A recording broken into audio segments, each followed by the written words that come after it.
नमस्कार, स्वागत आपका हरियाणा न्यूज 24 पर। मैं हूं प्रिंस लांबा। हरियाणा प्रदेश में लगातार तीसरी बार सरकार बनाने के बाद अब भाजपा की सीटें जो है 48 से बढ़कर 51 हो चुकी है, यानी कि 3 सीटों पर और बीजेपी ने चौका मार दिया है। अब आप सोचेंगे कि बीजेपी को 48 सीटें मिली तो 51 कैसे हो सकती हैं, उसके बारे में आपको विस्तार से जानकारी देते हैं। हरियाणा प्रदेश में इस बार सबसे कम 3 निर्दलीय प्रत्याशी जीतकर विधानसभा पहुंचे हैं। सबसे पहले आपको बता दें कि राजेश जून, जिन्होंने बहादुरगढ़ से निर्दलीय चुनाव लड़ा, कांग्रेस से टिकट मांग रहे थे, कांग्रेस ने नकार दिया, तो ऐसे में कहीं ना कहीं बगावत करते हुए निर्दलीय चुनावी मैदान में उतरे और एक तरफा माहौल बहादुरगढ़ विधानसभा सीट पर राजेश जून का देखने को मिला। राजेश जून को कुल 73,191 वोट मिले, तो इन्होंने 41,999 वोटों से जीत दर्ज की है। 41,999 वोटों का इनका जो है जीत का मार्जिन रहा है। अब आपको बता दें कि बहादुरगढ़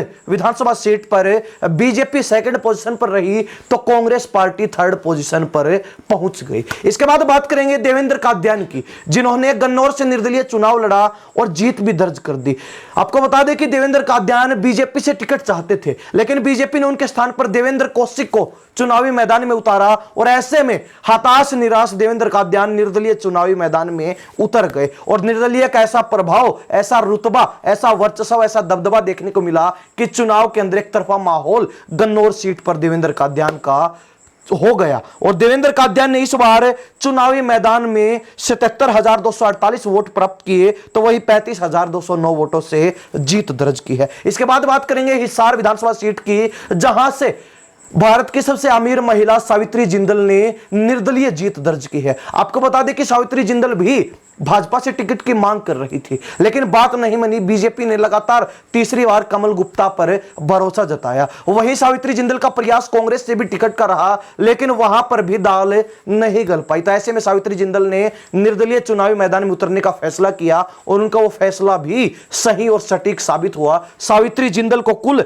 49,231 वोट मिले, तो वहीं उन्होंने 18,941 वोटों से जीत भी दर्ज की। आपको बता दें कि इस सीट के ऊपर सेकंड पोजीशन पर कांग्रेस रही, तो वहीं बीजेपी के प्रत्याशी की जमानत जब्त हो गई और वो थर्ड पोजीशन पर रहे। वहीं गन्नौर में आपको बता दें कि कांग्रेस सेकंड रही, तो बीजेपी के प्रत्याशी की यहां पर भी जमानत नहीं बच पाई और वो थर्ड पोजीशन पर खिसक गए। ऐसे में ये 3 निर्दलीय प्रत्याशी, गन्नौर से देवेंद्र कादियान, बहादुरगढ़ से राजेश जून और हिसार से सावित्री जिंदल, तीनों ने भाजपा का समर्थन कर दिया है।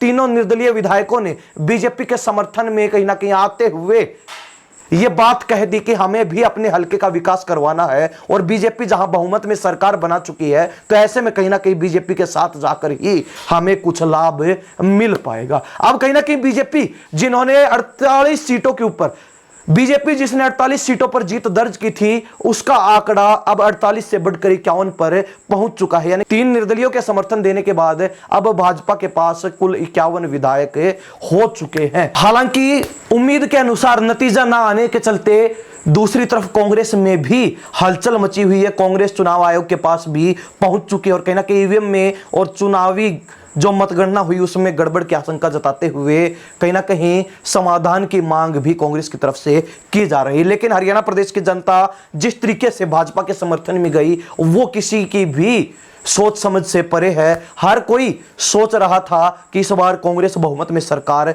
बना जाएगी। एग्जिट पोल भी तमाम चैनलों के यही दिखा रहे थे, लेकिन हरियाणा न्यूज 24 ने आपको एक बार भी यह नहीं कहा कि कांग्रेस बहुमत में सरकार बना सकती है, लेकिन इतना जरूर था कि गठबंधन की उम्मीद लगाई जा रही थी। हालांकि नतीजा सबकी उम्मीद से परे रहा और कांग्रेस को इस नतीजे में बड़ा झटका लगा और अब जो हरियाणा प्रदेश में मात्र 3 निर्दलीय जीते थे, उन्होंने भी बीजेपी का समर्थन कर दिया है। हरियाणा प्रदेश की जनता इस बारे में अपनी क्या राय रखती है, कमेंट के माध्यम से जरूर लिख दीजिए। इन्हीं सब बातों के साथ प्रिंस लांबा, हरियाणा न्यूज 24। नमस्कार, जय हिंद।